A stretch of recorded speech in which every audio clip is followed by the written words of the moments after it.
Hey guys, what is up? Thank you so much for clicking on this video. If you are subscribed, I appreciate you. Thank you, thank you, thank you. If you are not subscribed, I talk about mental health on my channel and I also do music. So if that's something you're interested in and you like this video, please thumbs up and subscribe. So in my last video, I was talking about my friend.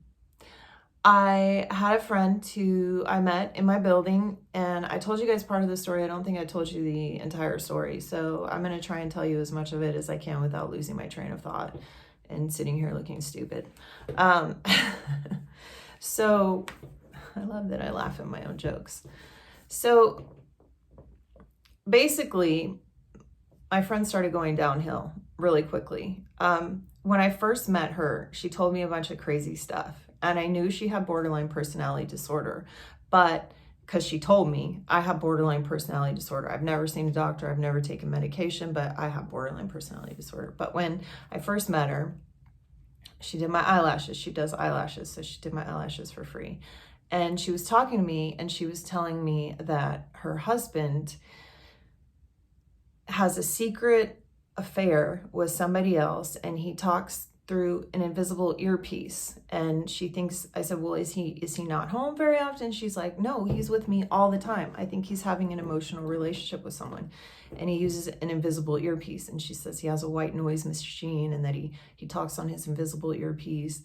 And then she said that he has a blue light a laser light in his throat that he shines in her dog's eyes and is blinding her dog, and that he shines in her eyes.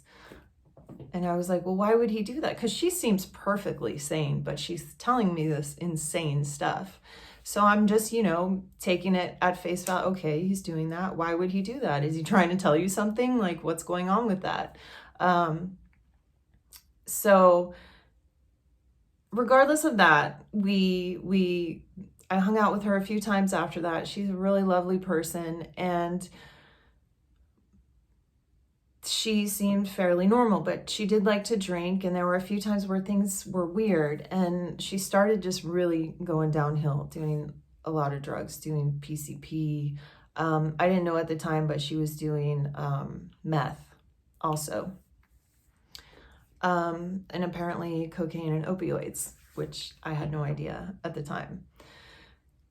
But she started going downhill really quickly. She came over to my house and started yelling at me about how she was fighting with her friend because she was just completely out of her. She would go from screaming and yelling to laughing to crying, all in a matter of a couple of minutes. This is a symptom of borderline personality as far as I know, as far as what I learned, but it's also a symptom of bipolar disorder. So she starts going downhill. I had to kick her out of my house because she was in my house and she was like talking to someone on FaceTime while she was visiting me. And I'm like, look, dude, I don't want to be in your conversation. Like, either hang up or leave. And she's like, well, I'm not going to hang up. I'm like, okay, then leave. And so then she flipped out on me and started screaming and yelling at me that I kicked her out of my house, right? So she was angry at me. But then later that night, she called me. And she's, Stephanie, come over here right now. You have to come over here right now. So I went over to her house. I walk into her house and there's like a fan on the ground, shit's everywhere. And I'm like, what? It looked like her house had been thrashed. And she gets up and then she falls back down because she managed to hurt her foot somehow.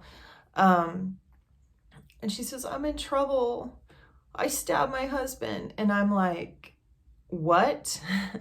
And she's like, come here, sit down. So I sat down and I'm like, okay, what happened? And she's like, I knew something was wrong with him, and he tried to choke me. And she just starts going off, and I'm sitting there and I'm like looking at her, and then her dog tries to jump up on the couch. So I look at her dog and she spazzes out on me and she says, don't look at the dog. When you're talking to someone, you look them in the eyes. That's disrespectful. You're disrespecting me.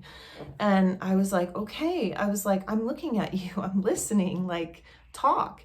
And so I go, at one point I like sat back on the couch and took a deep breath, and that pissed her off too. Cause like literally the conversation didn't even last 5 minutes when I was in her house. Cause she just was so out of control, angry, and just everyone was out to get her, which is a classic symptom of mania.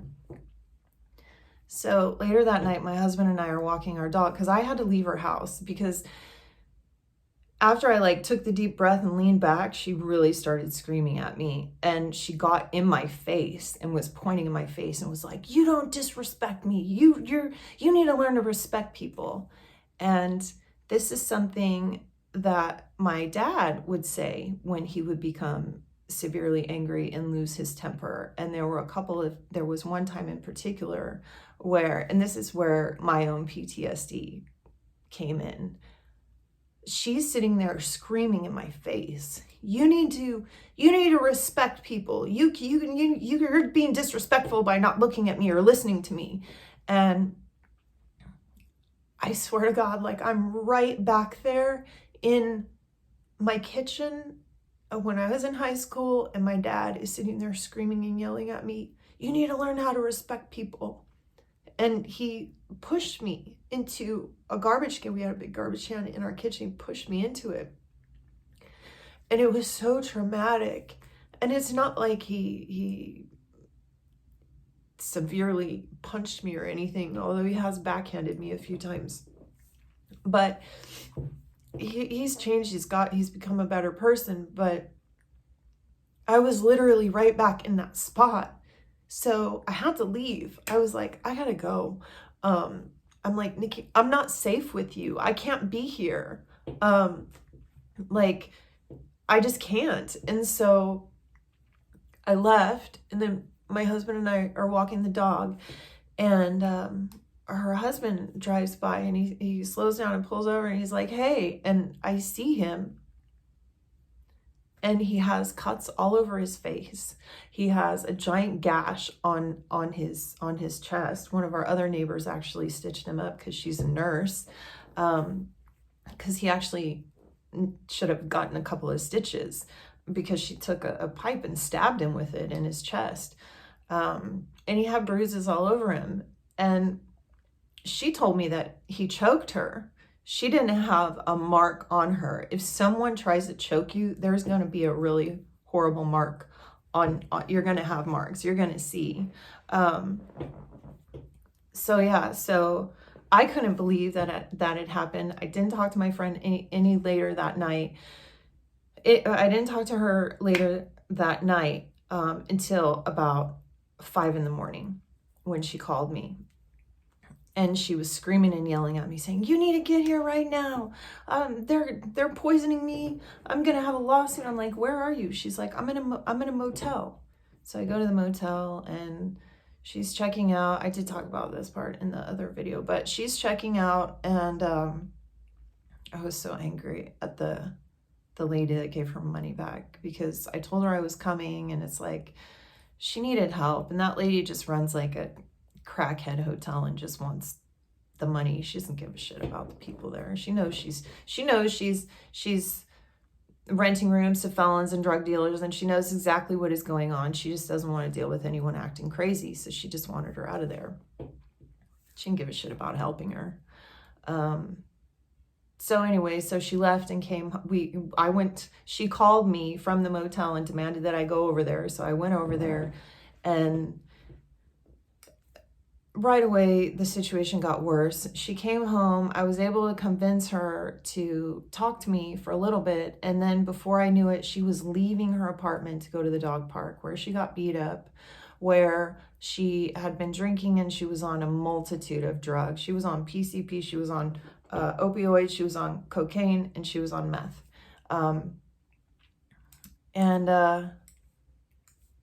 So she gets in this fight. One of her friends that cares about her and is a good person stayed there because the cops showed up, and my friend was being so disrespectful. The police just saying like, "F you, you're a pig, blah, blah, blah," and she didn't get arrested. And her friend was like, "I can't believe they didn't arrest her." And her friend didn't want her to get arrested. So she took her keys and she said, I'm not letting her drive and you don't need to know her name. They refused to give the cops her name. And so then her friend calls her husband calls me, says, can you please go get her? So we go down there, the cops are already gone. I called the cops back and I told them to come with the pet team because she was out of her mind. She was driving backwards on a one-way street. She parked her car so nobody else could get out of the dog park. She was completely off the rails, fully psychotic, like in psychosis. Even at one point when we're at the park, right, some chick, like some homeless chick, just walks up to her, latches onto her, and says, and my friend just walks off with her, with this person, and then she lets this person hold her dog, and then this person like gets in her car and says that my friend is going to give her a ride. I said, who are you? I said, do you even know her name? She didn't even know her name. I said, get out of the car. And she's like looking at me like, because she was on drugs. And I'm like, get out of the car right now. And she wouldn't listen to me. So I went and told the cop, and the cop came over and made her get out of the car. So eventually my friend went to the hospital. She got back from the hospital. She hates me.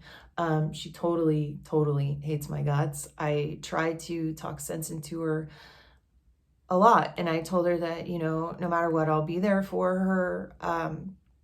But her husband left, and he had become friends with my husband. So they were watching the games together, the Laker games and stuff like that. And, we're just trying to give him support, and I don't think that they should be together. I think it's a toxic relationship. I do think it could get better if she would get help. But I mean, he told us that he would wake up in the middle of the night and she would be on his chest with scissors. Like, I know you're shy. I know you have that light in your throat. Let me see, like, scary stuff. But he's back with her, and I know she's still doing drugs because the day before he went back, I saw her leaving twice with the guy that she introduced me to as her drug dealer. So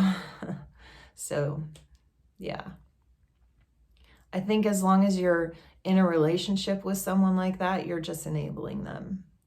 And it's a dangerous situation for him because he has a criminal past. And if she says the wrong thing to the wrong police officer, he could lose his freedom for the rest of his life, just because he's totally in love with this woman. Like, he loves her. He'd do anything with her, or for her, anything for her. So much as risk his own freedom. But yeah, so that was going on. That's been really hard. I know I just talked forever about that. You probably lost you guys a long time ago, but yeah, that was really hard for me. It was really triggering for me. It brought a multitude of flashbacks from seeing myself being in that state.